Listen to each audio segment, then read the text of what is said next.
sweet and holy light, bathe us all in your glorious radiance. Let thy sweet conduit then come here in great measure, opening an aperture unto the heavens, that we here in this dimension might benefit forevermore. For lo, where thou art, glory and grandeur do surround thee and me, and history itself is altered in glory. How great then thy wonderful release of the resurrection flame this day unto this marvelous place called heaven. Oh, beloved, beloved, beloved, all of you, how gloriously benefited we are this day. I come to speak of it in my own way, that you can benefit somewhat and perhaps feel yourselves in the sway of this wonderful thing called Easter. Far beyond anything that could possibly be contained in any one church or temple or mosque, this thing is, well, the glory porthole of all time as it goes forth. At least once a year, God, if you will, smiles upon the earth and holds it quite close. And literally from that bosom of Abraham, we are all loved even more. My dear friends, it is this very day, I tell you, long ago concocted by greater minds than our own, that we are to receive, and it was determined then, a release of something called the resurrection fire. That thing that brings us all to life.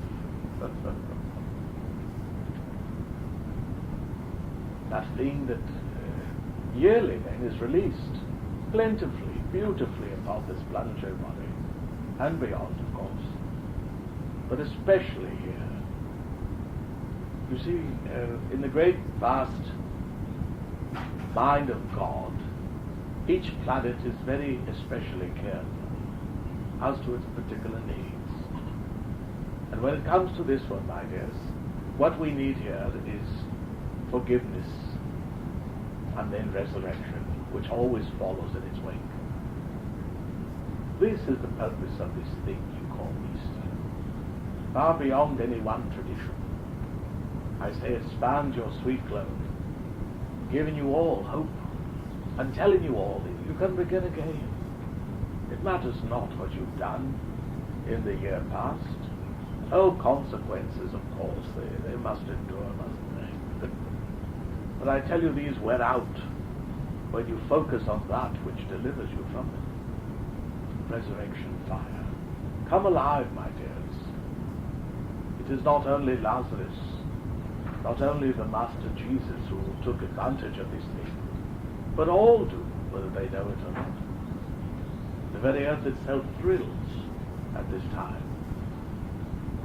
And for those of our beloved brethren who find themselves what we call down under, it occurs at the precisely same time. Same time. Save that it isn't quite in their season now. It isn't the time of the springtime. On the contrary, they would appear to be receding into their winter.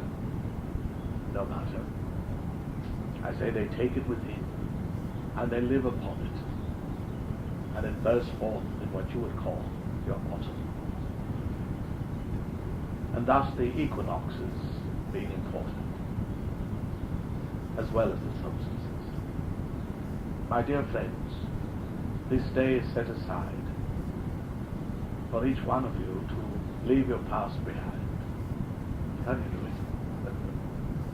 Wouldn't you like to? All of your misunderstandings, let them go. All of those times that you hung your head in shame, let it go. The times you felt inadequate, insecure, gone now. All of it's gone, if you will. That you might feel something bubbling up within you called your new chance. Yes, thus is the generosity of God. Freedom from the known. Joyous entree into the unknown. In great love, my dears, we greet you this day.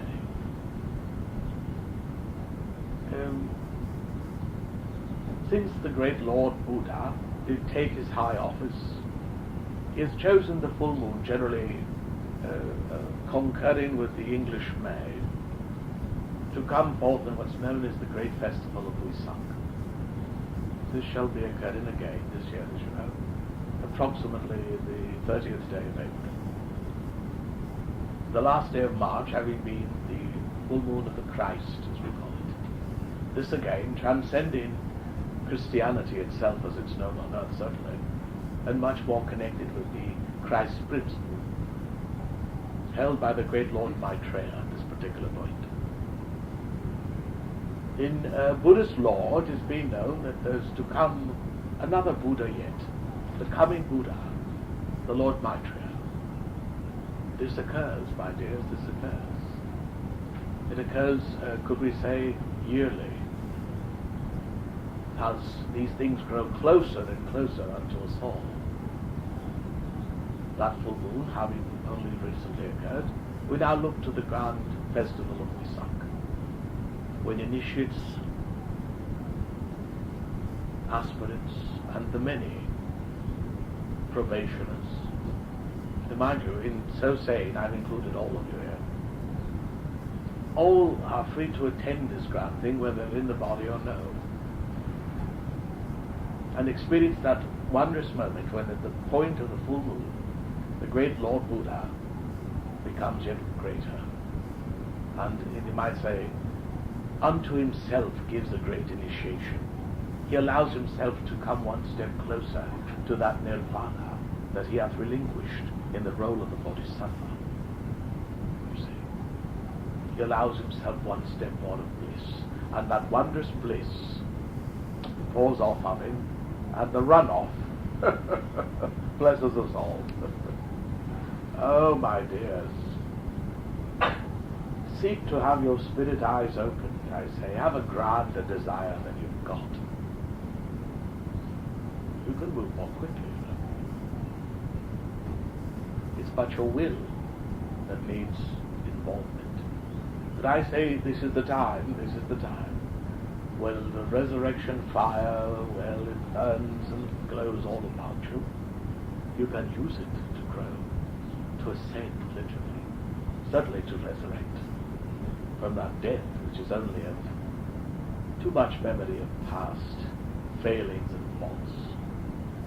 Cut the ties, my dears, sever those threads of akka, and find yourselves free in ether to rise above all things. You'll come out better, I tell you. Anything that man has done, man can do. You've lost nothing. Timing has been the great adjuster, I say. But now into your homes and into your house, welcome the great beings that attend upon this day, and know that they attend upon you, each one. What would you do if I told you that this very day you've got the greatest cosmic beings of which we are aware at your beck and call? Yes, they put themselves there humbly, and they look at humanity and say, what wouldst thou? And so we've got this grand opportunity this day, my dears. I say both together and privately, I encourage you to speak and utter your prayers. Invoke the grand ones to help you. They are ready. Thus the power of Eastertide. Beyond any thoughts of limited teachings and doctrines, these of course must have their day, that they might, like so many winds, blow away all that is misunderstanding. Rise up, my dears, come to know who you are. You are all of you resurrectors, here to resurrect others. Yea, that be your role, you know. I should accept it, were I you. It's a sweet one, perhaps the sweetest of all. Go about giving sight to the blind, bringing the dead in spirit back to life, and be yourselves as Easter tides. That is the will of your celestial parents, and the will of all the great ones who bid you sweet love this day. Sweet love unto all. Stretch forth your hands and heal, my dears. Bring your brethren back to life, as you yourselves have been brought. So be it. For 1,000 years, so be it. Amen.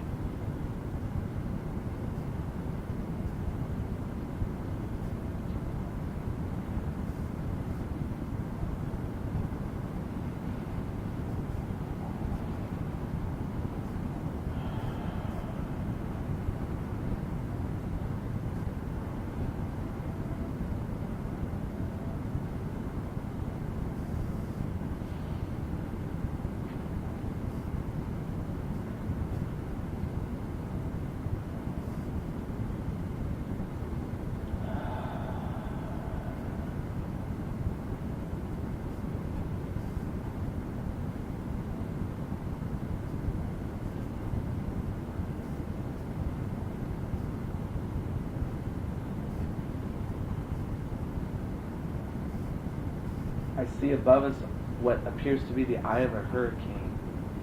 It is over this house. It is like an opening. It's very, very, I can't even describe it.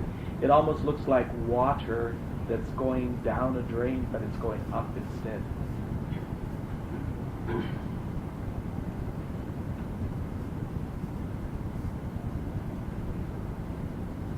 And it has a feeling to it, almost like a big, huge vacuum cleaner.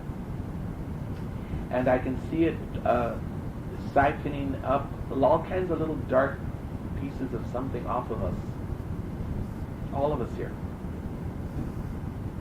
It's like little caked on dirt that's breaking loose and just goes up the vacuum cleaner as fast as it can. And some of you, like, I can feel you like shaking like that. And it's like as you do, you're shaking it off.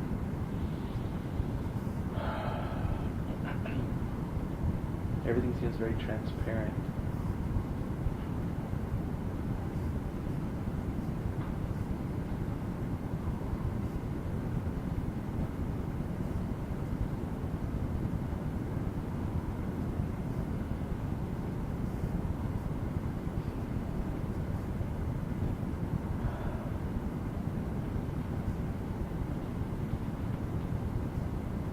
Do you all have a copy of the invocation, the Easter prayer?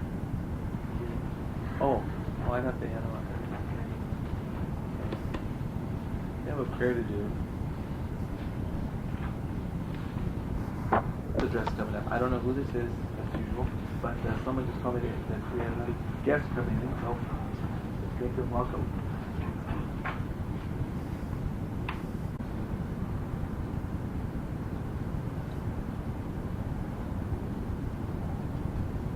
I have always seen that actions speak louder than words.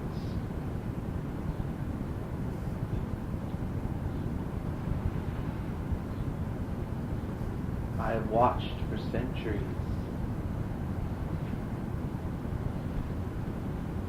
I watch still.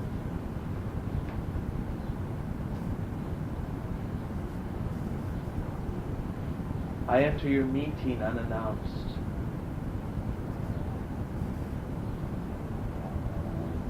I am always unannounced. For such is my way, to come with the breeze, to be as a shadow upon the wall, unnoticed, to cast my mantle around and then suddenly to be somewhere else.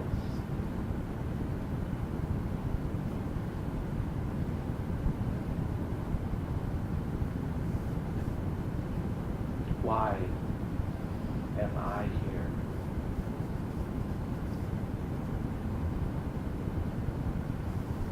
I come bearing gifts, not seen of eye. To each one I give.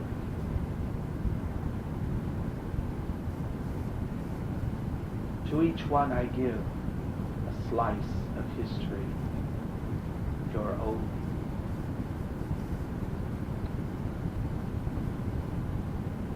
Most of you have been with me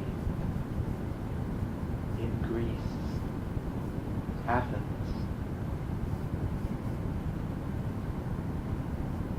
for that is my home.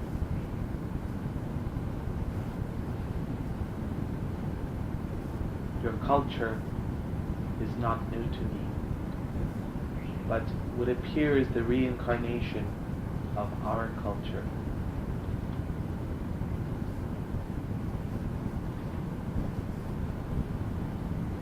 What then has been the difference? It is this: doubt and the lack of it.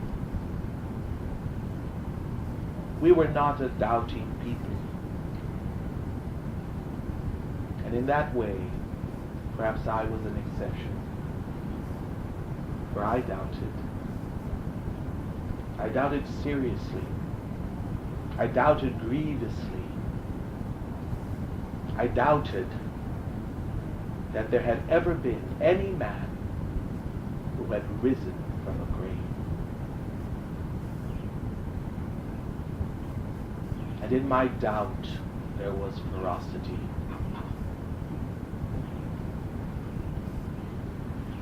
For I saw those that were then believers as dangerous to our society and to our culture. And I persecuted them. As such, I was an instrument of God, unbeknownst to me.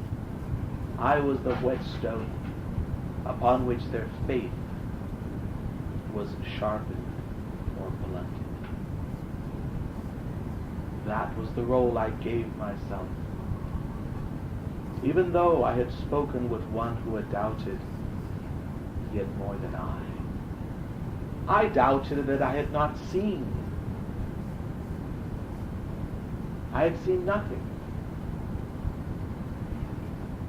save these strange people who believed in one they called a Christ.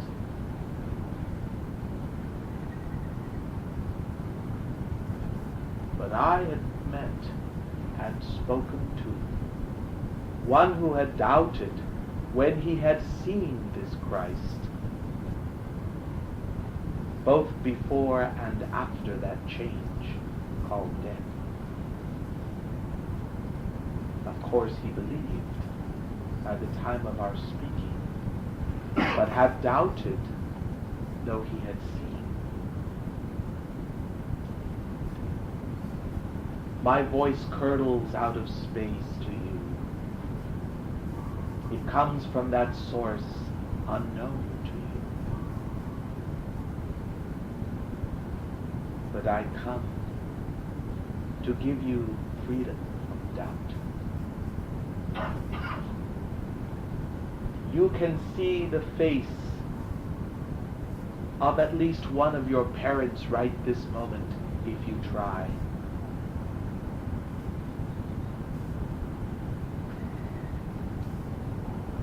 You can see the face of one who has brought you grief right now if you try.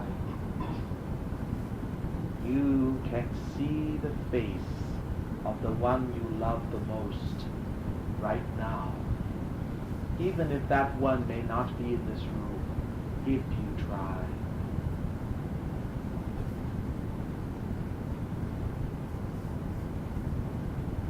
You can see all of these things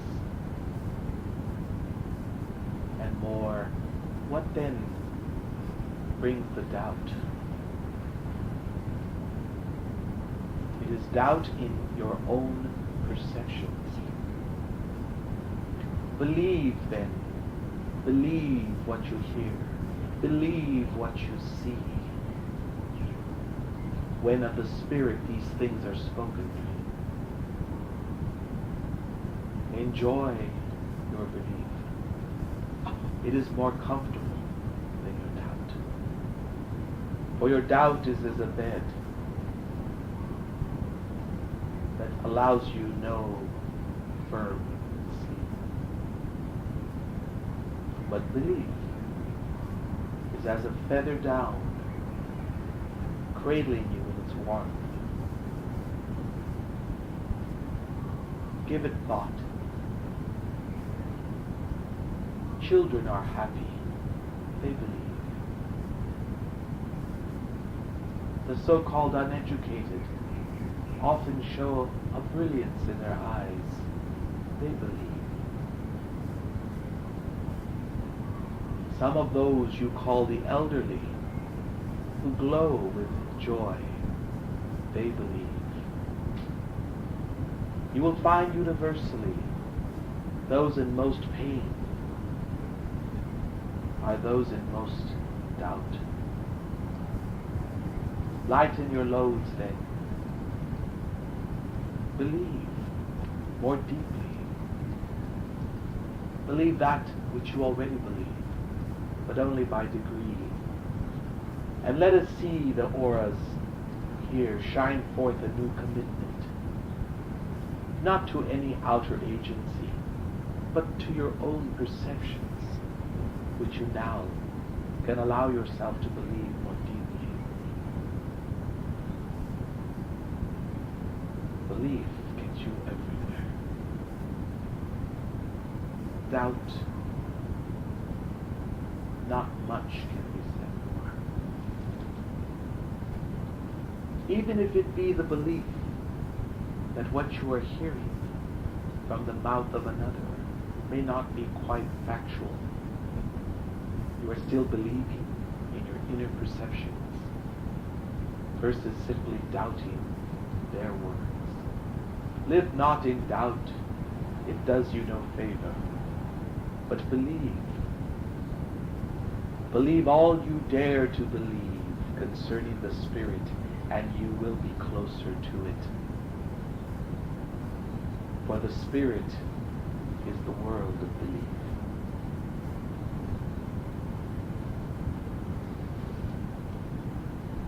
I invite you to Athens, in your finer bodies, when these lay to take their rest. Come, seek me out. I will show you something that you can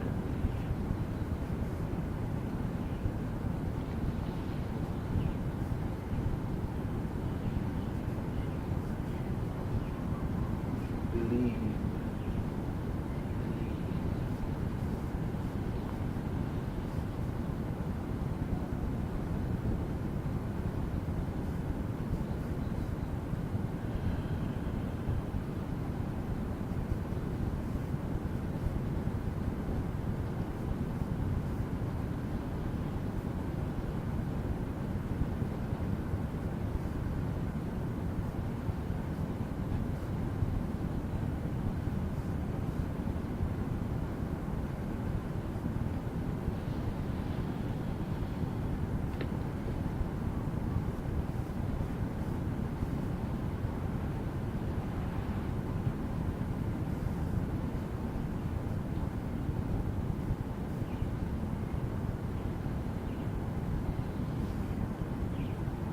Share with you all that when I first saw this being who was just addressed us, he was standing over there by the door, looking a little,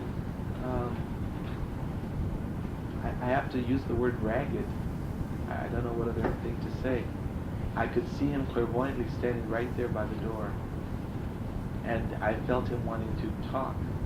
And he was obviously in what looked like rags, just these rags. And yet, in his eyes, I saw something very powerful. And for a moment there, I was left to decide what to do. And I realized what he was asking me non-verbally was, who do you believe that I am? And I realized that he was a being, a high being, a master actually. And that the rags were just almost like a masquerade, like a disguise or something. So I said, okay, you can come. And the minute I did, the rags were gone, and there was this very brilliant light. And he took over and began sharing with us his message. Very powerful. Now, by the way, as he was speaking, he was like, it's hard to say. It was like reaching out and touching people very quickly. Like, at the time when he was saying he came bringing gifts, and he was, and through the whole time he was talking, he didn't miss anybody. There was every single person he was like reaching out and giving something to, like that. And it was a different shade of belief, whatever I guess we need. We all need different kinds. He seemed to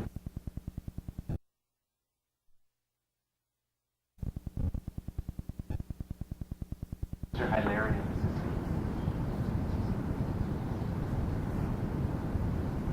He works with the green ray. He had been Saul of Tarsus, and he began to, I didn't know who he was, by the way, until he began to share a little bit, and at one point I realized who he was. He had been Saul of Tarsus, who was persecuting Christians, until he had a conversion experience, and then he totally changed his whole inside out. He became this whole other person named Paul. It's the great apostle Paul, they call him, who technically did not know the Master Jesus, really, but knew some of his followers. He was talking about the Apostle Thomas, by the way, when he said he had spoken to one who had doubted more than he, because he said he didn't believe because he had not seen. And that's true. But Thomas had seen. He'd been right there and walked with him for 3 years and watched him do the miracles, and then still doubted when he came. Which is why we talk about doubting Thomas and all that, right? So apparently Saul, who became Paul, did that, and then he ascended this out of this world and he became the Master Hilarion. Even in that life, he was part Greek. It's interesting. He's got his connection with Greece, his interplay with treaties there. So we were honored to receive his word and his green ray energy, which is the color of truth, among other things. It goes out and it just kind of replaces truth. And it's so interesting when the masters talk to us. Their message is so simple, isn't it? But I think therein lies its power. What was he saying? Just believe. That was his whole message. But the way he put it, I think I really got a lot out of that myself. What did he say? Something like, just belief's more comfortable than doubt. And it is. People that are real skeptical, they're not happy. Because they're not believing. The heart wants to believe. It wants to believe in love, it wants to believe in truth, it wants to believe. It doesn't want to doubt. Which isn't to say being gullible, like he said. Even if it's believing that what someone is hearing is not saying is not quite the truth, you're still believing in your own feelings. You see what I mean? You're not just doubting them. You're not just sitting in a negative state. You're believing something, which is the truth within you, your own inner message. So I think that's really powerful and important. Grateful for that. Well then, in this case, I would like to then seal the energies of our service, asking that all that we have received this day will flow through us like nectar through a sieve, that it will bless us, that it will leave us with the very essence of whatever we need individually, and that it will go out from us and bless all the world and all those that we're working daily and hourly. We're grateful to the many gods and goddesses that work with us from the many different levels of cosmos, and we are very beholden to them for all the good that they do, that we might emulate them, go out and do the same, touching others, and as he said, even bringing the dead in spirit back to life, instilling in them belief and love, of course. accepted them in full God's power.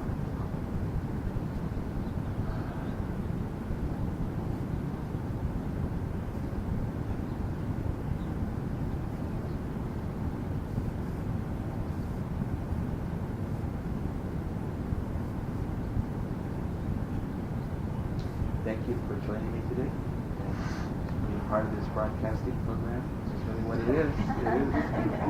We receive and we broadcast. That's what we're all doing here. We're all DJs.